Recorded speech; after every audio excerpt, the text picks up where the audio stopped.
Hello, welcome to Brightmate institute concept school. આજે આપણે ધોરણ 8 વિષય ગણિતમાં પ્રકરણ 1 સમય સંખ્યાઓ વિશે આપણે અભ્યાસ કરીશું. તો સૌપ્રથમ આપણે અંકો વિશે જાણી લઈએ, પુનરાવર્તન કરી લઈએ થોડુંક આપણે. તો એમાં અંકો છે 0, 1, 2, 3, 4, 5, 6, 7, 8, 9. આની મદદથી આપણે સંખ્યા બનાવી શકીએ. ઓકે, કુલ અંકો છે 10. ઓકે, સંખ્યા અંકોથી બને, જે સંખ્યાઓ પણ અસંખ્ય છે, ગણી ન શકાય તેવી. ઓકે, હવે અહીંયા જોઈએ પ્રાકૃતિક સંખ્યાઓ. પ્રાકૃતિક સંખ્યાઓ જોઈએ તો 1, 2, 3, 4, 5 અનંત. ઓકે, સૌથી નાની પ્રાકૃતિક સંખ્યા જોઈએ તો જે પહેલી લખી એ જ 1, અને સૌથી મોટી પ્રાકૃતિક સંખ્યા જોઈએ તો ન મળે. ઓકે, અને પ્રાકૃતિક સંખ્યાઓનો સંકેત તો નેચરલ નંબર કહેવાય, એટલે કે કેપિટલ N. ઓકે, હવે અહીંયા આ પ્રાકૃતિક સંખ્યાઓને આપણે ગણતરીની સંખ્યાઓ પણ કહેવાય, અથવા ધન પૂર્ણાંકો પણ કહેવાય, અને તે પણ અસંખ્ય છે. શું છે? અસંખ્ય. હવે આપણે જોઈએ પૂર્ણ સંખ્યાઓ. શું? પૂર્ણ સંખ્યાઓ. પૂર્ણ સંખ્યાઓ જોઈએ તો 0, 1, 2, 3, 4, 5 અનંત. આ છે પૂર્ણ સંખ્યાઓ, જેને અંગ્રેજીમાં હોલ નંબર્સ કહેવાય. હવે તમે જાણો છો કે આટલી પ્રાકૃતિક સંખ્યા હતી જ, આ પ્રાકૃતિક સંખ્યાઓ જ છે ને, તો આમાં ફક્ત આપણે શૂન્યને ઉમેરી દઈએ. શૂન્યને ઉમેરી દઈએ તો પૂર્ણ સંખ્યાઓ મળે. સૌથી નાની પૂર્ણ સંખ્યા જોઈએ તો 0, સૌથી મોટી ન મળે. હવે આમાં સંકેત W છે. ઓકે, આને અનઋણ પૂર્ણાંકો એટલે કે ઋણ સિવાયની સંખ્યાઓ, આને કહેવાય અનઋણ પૂર્ણાંકો.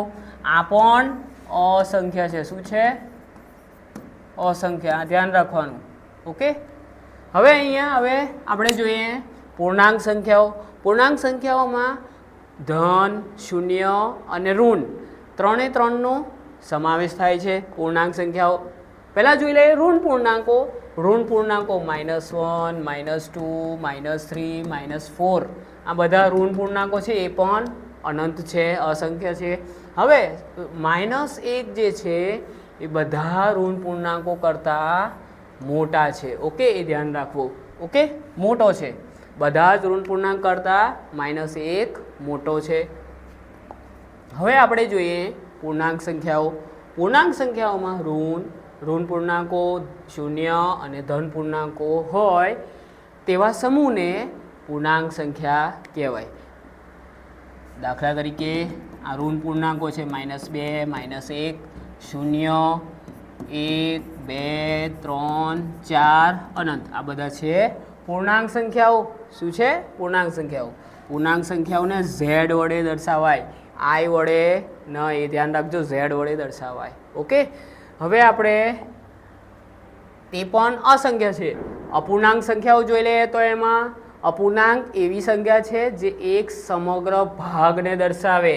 દાખલા તરીકે 3/4, એટલે કે 4માંથી 3 ભાગ.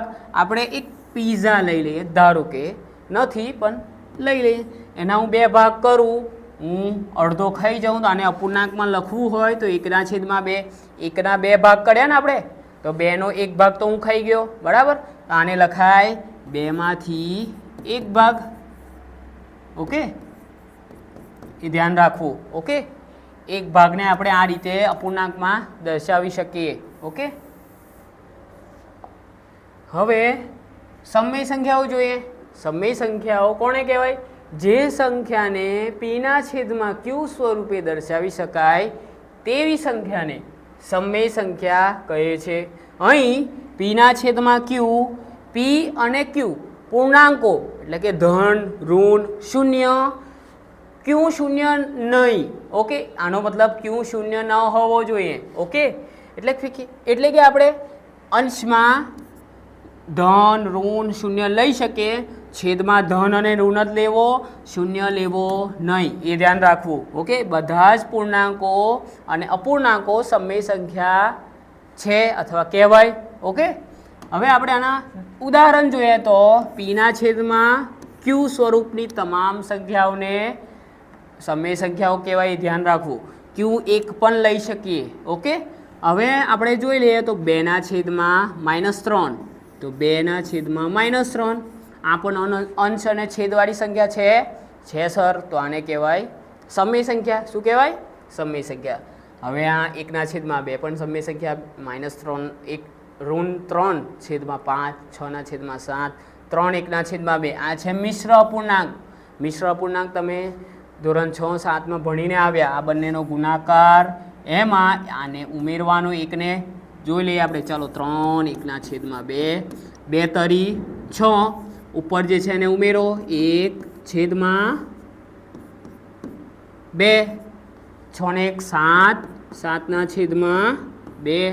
ઓકે, આ મિશ્ર અપૂર્ણાંક છે, અશુદ્ધ અપૂર્ણાંક મળ્યો. ઓકે, અંશ મોટો, છેદ નાનો, અશુદ્ધ અપૂર્ણાંક કહેવાય. બરાબર. હવે આ મિશ્ર અપૂર્ણાંક છે એ પણ સમય સંખ્યા છે. 0.09 એટલે કે 0.09. આને પણ આપણે p/q સ્વરૂપમાં લખી શકીએ. કેમ? આ દશાંશ આગળ લઈ જઈએ તો એના છેદમાં આપણે આ સંખ્યાના છેદમાં મીંડા એટલા એકના પાછળ લખી દેવા. કેટલા દશાંશ સ્થળ ખસશે? 1 2, તો 2 મીંડા આવશે. આને આપણે 9 લખી શકીએ. ઓકે, જાણો છો ને તમે, ભણીને આવ્યા. બરાબર. હવે આ પણ p/q સ્વરૂપની છે, તો હા, આ પણ સમય સંખ્યા છે. 0, તો 0 લખીએ તો એના છેદમાં કંઈ નથી, તો 1 છે જ. 0/1, તો p/q સ્વરૂપની સંખ્યા છે, અને સમય સંખ્યા કહેવાય. બરાબર. હવે 4 છે, એના છેદમાં કંઈ નથી, તો 1 તો હોય જ. આ પણ p/q સ્વરૂપની જ છે. આ પણ એક સમય સંખ્યા છે, પણ છેદ 0 ન હોવો જોઈએ. છેદ 0 હોય એની કોઈ વ્યાખ્યા નથી, એટલે કે એ અવ્યાખ્યાયિત છે. ઓકે, 1/0 એ અવ્યાખ્યાયિત છે. કોઈ પણ સંખ્યાના છેદમાં 0 હોય એ સંખ્યા અવ્યાખ્યાયિત છે, ધ્યાન રાખવું. ઓકે, હવે વિરોધી સંખ્યા જોઈએ તો જે બે સંખ્યાઓનો સરવાળો 0 થાય તે બે સંખ્યાઓ પરસ્પર વિરોધી સંખ્યા છે. ધારો કે દાખલા તરીકે આપણે જોઈએ તો -1 અને 1 બંનેનો સરવાળો કરીએ તો 1માંથી 1 જશે તો 0. ઓકે, જે બે સંખ્યાઓનો સરવાળો 0 થાય તે એકબીજાની વિરોધી સંખ્યા છે, પરસ્પર વિરોધી સંખ્યા છે. હવે બીજું એક ઉદાહરણ લઈએ તો -3/4, તો આનો 3/4, આ બંનેનો સરવાળો 0 થશે. શું થશે? 0. તો આ પણ એકબીજાની પરસ્પર વિરોધી સંખ્યા કહેવાય. બંને એકબીજાની પરસ્પર વિરોધી સંખ્યા કહેવાય. હવે આપણને પૂછે તો -3/4ની વિરોધી સંખ્યા ઋણ છે, તો ધન કરી દો ભાઈ. બરાબર. અને ધન હોય તો ઋણ કરી દો, એ તમારી વિરોધી સંખ્યા મળશે. ઓકે, હવે આપણે જોઈએ વ્યસ્ત સંખ્યા. જે બે સંખ્યાઓનો ગુણાકાર 1 મળે તે બે સંખ્યાઓ પરસ્પર વ્યસ્ત સંખ્યાઓ કહેવાય. દાખલા તરીકે 1/2 ગુણ્યા 2/1. આ બંનેનો ગુણાકાર કરીએ તો અહીંયા અંશમાં અંશનો ગુણાકાર, છેદમાં છેદનો ગુણાકાર, 2 × 2, છેદમાં 2 × 2, 2 ઉડી ગયા. ઉડે નામ વિદ્યાર્થી મિત્રો ધ્યાન રાખજો, આ બંનેનો ભાગાકાર 1 થાય છે. ઓકે, તો અહીંયા 1 મળ્યો. અહીંયા જુઓ શું કીધું આપણને? જે બે સંખ્યાઓનો ગુણાકાર 1 મળે તે બે સંખ્યાઓ પરસ્પર વ્યસ્ત સંખ્યાઓ કહેવાય, એ ધ્યાન રાખવું. તો અહીંયા 1 મળ્યો. બરાબર. એવી જ રીતે બીજું ઉદાહરણ લઈએ તો 3/4, આની વ્યસ્ત સંખ્યા 4/3. આ બંને કટ, આ બંને કટ. બરાબર. તો આનો જવાબ પણ 1 મળ્યો. આ બંનેનો ગુણાકાર શું મળ્યો? 1. તો આ પણ એકબીજાની વ્યસ્ત સંખ્યા છે. શું છે? વ્યસ્ત સંખ્યા. ઓકે, હવે આપણે સમવૃત્તતા વિશે થોડો ખ્યાલ મેળવી લઈએ. ઓકે, કોઈ એક સંખ્યાના જૂથ એટલે કે પ્રાકૃતિક પૂર્ણ સંખ્યા, પૂર્ણાંક, અપૂર્ણાંક, સમય માંથી બે કે તેથી વધુ સંખ્યા પસંદ કરીએ. આ સંખ્યાઓ પર સરવાળા, બાદબાકી, ગુણાકાર, ભાગાકારની ક્રિયાઓ કરતા પરિણામ સ્વરૂપે તે જ સંખ્યાના જૂથની મળે તો તે ક્રિયા માટે સંખ્યાઓ સમૃદ્ધ છે તેમ કહેવાય. નહીં ખબર પડે તો આપણે એક ઉદાહરણ લઈએ. પ્રાકૃતિક સંખ્યાઓ. પ્રાકૃતિક સંખ્યાઓ ધારો કે 2 અને 3 લઈએ તો એમાં આપણે સરવાળાની ક્રિયા કરીએ. સરવાળાની ક્રિયા 2 + 3 તો 5 એ આપણને મળી, પ્રાકૃતિક સંખ્યા જ મળી. તો આથી આ સમૃદ્ધ છે, સમૃદ્ધતા ધરાવે છે પ્રાકૃતિક સંખ્યાઓ સરવાળાની ક્રિયામાં. આથી લખીએ આપણે સમૃદ્ધ છે. બીજી ક્રિયા બાદબાકી. આ જ લઈએ 2 અને 3 ની બાદબાકી કરીએ તો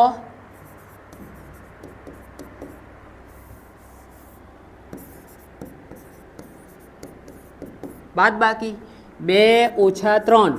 હવે નાની સંખ્યામાંથી મોટી સંખ્યા બાદ ના થાય, પણ 3 માંથી 2 કાઢીએ તો 2 જશે તો 1, પણ મોટી સંખ્યાની નિશાની -1. -1 એ પ્રાકૃતિક સંખ્યા નથી, આથી આ સમૃદ્ધ નથી. આપણને અહીંયા શું કીધું કે એ જ સંખ્યાના સમૂહમાંથી સંખ્યા મળવી જોઈએ પરિણામ. ઓકે, તો આનું પરિણામ -1 એ તો પૂર્ણાંક સંખ્યા છે ને, એટલે કે આ સમૃદ્ધ નથી. સી ગુણાકાર. 2 અને 3 નો ગુણાકાર કરીએ તો 6 મળશે. તો આ 6 એ પ્રાકૃતિક સંખ્યા છે, તો હા, આથી ગુણાકારની ક્રિયામાં સમૃદ્ધ છે. ભાગાકારની ક્રિયા જોઈએ તો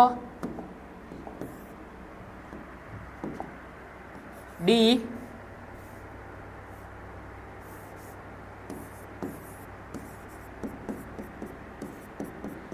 ભાગાકાર. તો 2 અને 3 નો જ ભાગાકાર કરીએ તો 2/3. આ અપૂર્ણાંક છે, સમય સંખ્યા છે, પ્રાકૃતિક સંખ્યા નથી, આથી ભાગાકારની ક્રિયામાં સમૃદ્ધ નથી. કઈ સંખ્યા? પ્રાકૃતિક સંખ્યા. એ બાદબાકીમાં પણ સમૃદ્ધ નથી અને ભાગાકારની ક્રિયામાં પણ સમૃદ્ધ નથી, એ ધ્યાન રાખવું. ઓકે,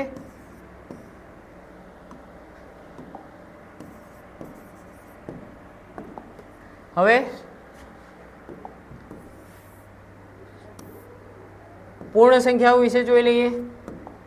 પૂર્ણ સંખ્યાઓ તમે જાણો છો 0, 1, 2, 3, 4 અનંત. ઓકે, તો આમાં પહેલાં સરવાળાની ક્રિયા જોઈએ તો કોઈ પણ બે પૂર્ણ સંખ્યાઓ લઈ લઈએ. 2 અને 3 લઈએ, ચાલો 2 અને 5 લઈએ. 2 અને 5 લીધી તો એનો સરવાળો કરીએ, 2 + 5 = 7 મળી. ઓકે, હવે બી બાદબાકી. આ 7 એ પૂર્ણ સંખ્યા જ મળી, આથી આ સમૃદ્ધ છે. શું છે? હવે આપણે બાદબાકીની ક્રિયા કરીએ. બાદબાકીની ક્રિયામાં 2 - 5. હવે અહીંયા 5 માંથી 2 જાય તો 3, પણ મોટી સંખ્યાનું નિશાન મૂકવાનું. 5ની નિશાની ઋણ છે, તો આથી ઋણ 3 એ પૂર્ણ સંખ્યા નથી, આથી બાદબાકીની ક્રિયામાં સમૃદ્ધતા ધરાવતું નથી. કઈ સંખ્યા? પૂર્ણ સંખ્યાઓ, તો સમૃદ્ધ નથી. હવે સી ગુણાકાર.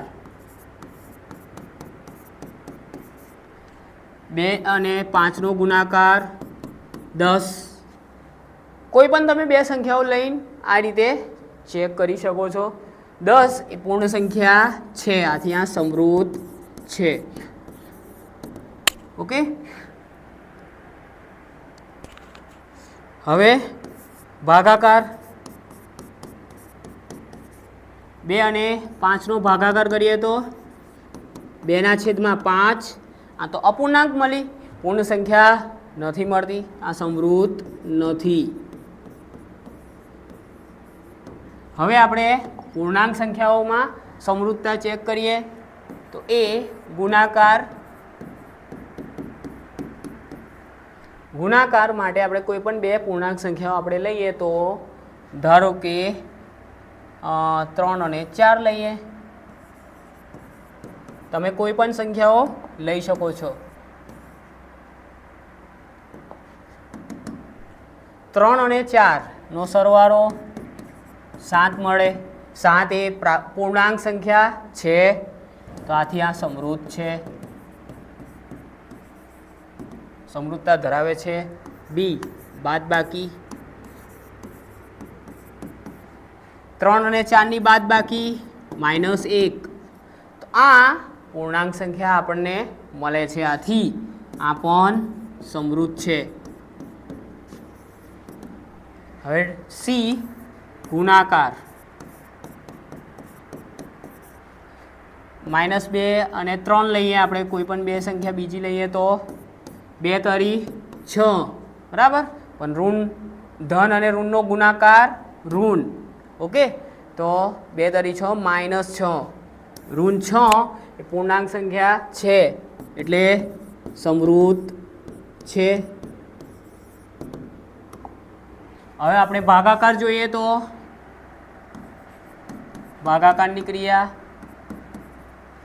તો -2 અને 3 નો ભાગાકાર જોઈએ તો -2/3, તો આ પણ એક સમય સંખ્યા મળી, તો આ પણ સમૃદ્ધ નથી, આ સમૃદ્ધ નથી. તમે બીજી કોઈ સંખ્યાઓ લેશો -4 અને 2, આ બંનેનો ભાગાકાર કરશો તો -4/2, 2 દુ 4, તો -2 મળશે. તો -2 એ પૂર્ણાંક સંખ્યા છે, પણ અહીંયા પૂર્ણાંક સંખ્યા મળતી નથી, આથી આ સમૃદ્ધ નથી.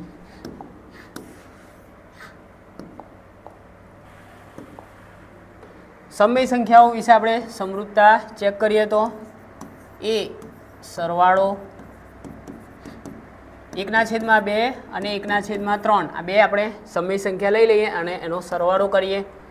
તો અહીંયા પહેલાં સમછેદી અપૂર્ણાંક છે તો નથી, તો પહેલાં આના છેદ સરખા કરવા. છેદ તમે આનો ગુણાકારથી પણ છેદ સરખા કરી શકો છો, અથવા લસા લઈને પણ છેદ તમે સરખો કરી શકો છો. તો અહીંયા 2 અને 3 નો લસા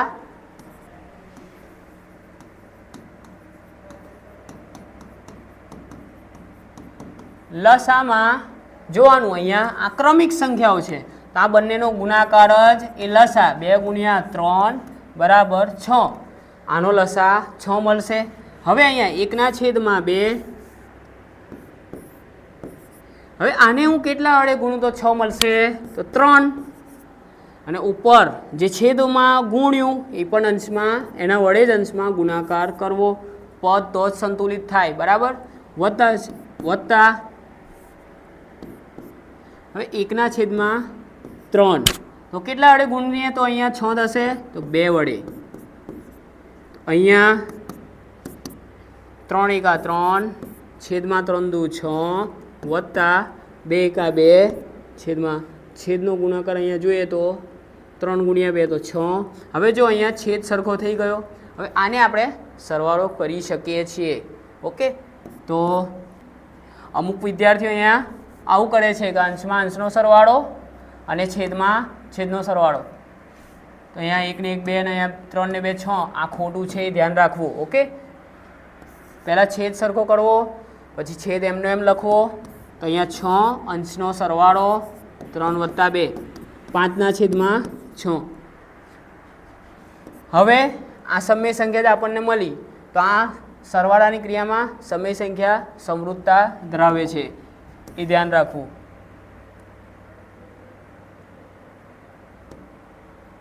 હવે આપણે બાદબાકીની ક્રિયા જોઈ લઈએ.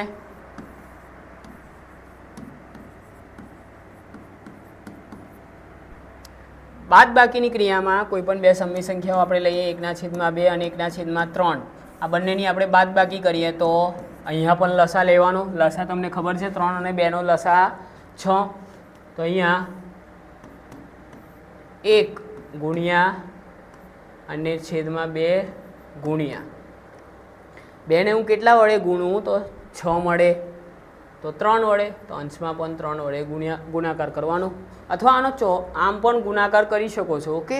એ તમે ધ્યાન રાખજો, તમે ગમે તે રીતે શોધી શકો છો, ઓકે. હવે અહીંયા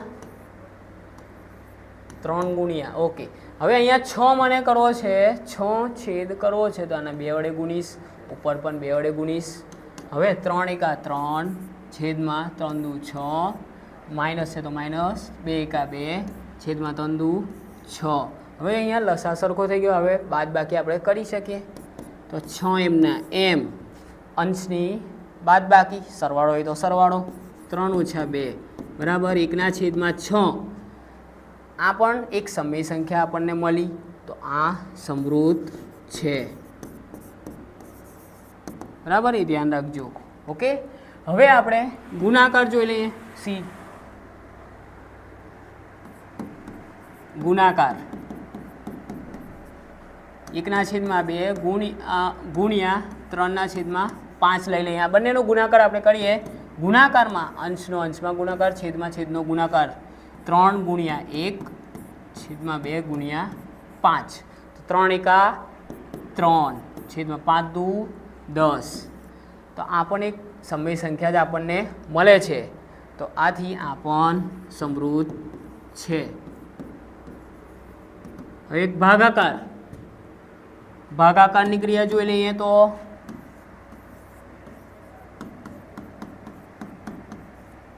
ભાગાકારની ક્રિયા જોઈએ તો 1 છેદમાં 2 ભાગ્યા 2 છેદમાં 3 છેદમાં 4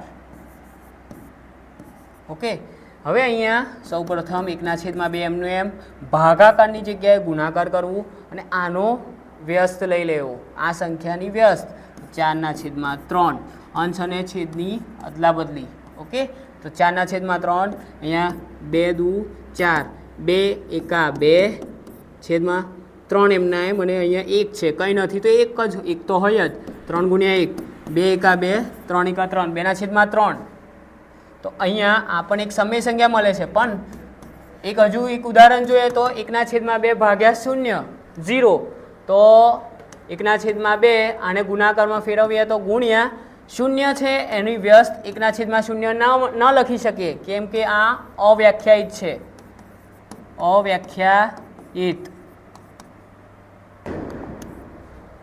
આથી સમય સંખ્યા ભાગાકારની ક્રિયામાં સમૃદ્ધ નથી ઓકે થેન્ક યુ